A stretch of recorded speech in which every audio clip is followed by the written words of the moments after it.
જે છેલ્લા 3 દિવસથી આ વિડીયો ક્લિપ સોશિયલ મીડિયામાં શેર થઈ રહી છે,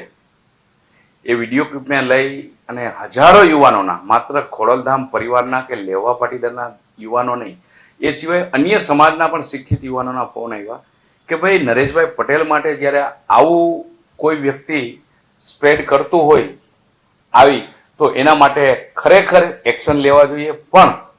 આ સાથે આ બાબતે નરેશભાઈ બહાર હતા અને એમની સાથે વાત થઈ ત્યારે એમનું ક્લિયર કટ નરેશભાઈએ કીધું કે જે બાબતની આપને ખબર સુધા નથી અને જે બાબતમાં આપણું કોઈ પ્રકારનું ઇન્વોલ્વમેન્ટ નથી, ત્યારે આવા પ્રકારની વાતોનું પ્રતિક્રિયા આપણે આપવી જરૂરી નથી અને આપવી ના જોઈએ. બીજી વસ્તુ કે જે વિડીયો ક્લિપ શેર થઈ છે, એ વિડીયો ક્લિપને લઈ અને ચોખ્ખું દેખાઈ આવે છે કે ભાઈ આ શેના માટે વિડીયો ક્લિપ બનાવી છે અને શા માટે શેર થઈ છે. ત્રીજી વસ્તુ કે જ્યારે વિડીયો ક્લિપમાં જે રોલ છે જિગીશાબેનનો, એ જિગીશાબેન એવું કહે છે કે એઆઈ ક્રિએટેડ છે, બની શકે એઆઈની દુનિયા છે, કદાચ એઆઈ ક્રિએટેડ હોય તો આ બાબતે જિગીશાબેને આગળ વધી અને લીગલી રીતે આગળ વધવું જોઈએ કે ભાઈ કોના કહેવાથી, શું કામ, શા માટે અને પર્ટિક્યુલર નરેશભાઈ પટેલ માટે આ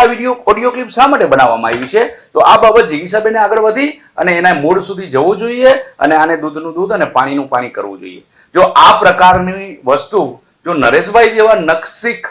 પવિત્ર, શુદ્ધ અને પ્રમાણિક વ્યક્તિ કે જેઓ નિખાલસપણે સર્વ સમાજને રાખી, સર્વ સમાજને સાથે રાખી અને સમાજની સેવા કરતા આવ્યા છે, જો આવા વ્યક્તિ માટે આવી વાતો બહાર આવે તો ભવિષ્યમાં માત્ર લેવો પટેલ સમાજ નહીં, કોઈ પણ સમાજના સારા માણસો, આગેવાનો સમાજની સેવા માટે ક્યારેય આગળ નહીં આવે, જેનું નુકસાન માત્ર સમાજને નહીં સાથે સાથે રાષ્ટ્રને પણ છે. એટલે આ બાબત ખરેખર ગંભીરતાથી લઈ અને આની યોગ્ય તપાસની માંગણી જિગીશાબેને કરવી જોઈએ. મિત્રો, આવા જ વિડીયો અને શોર્ટ્સ જોવા માટે આજે જ અમારી ન્યૂઝ રૂમ યુટ્યુબ ચેનલને સબસ્ક્રાઇબ કરો.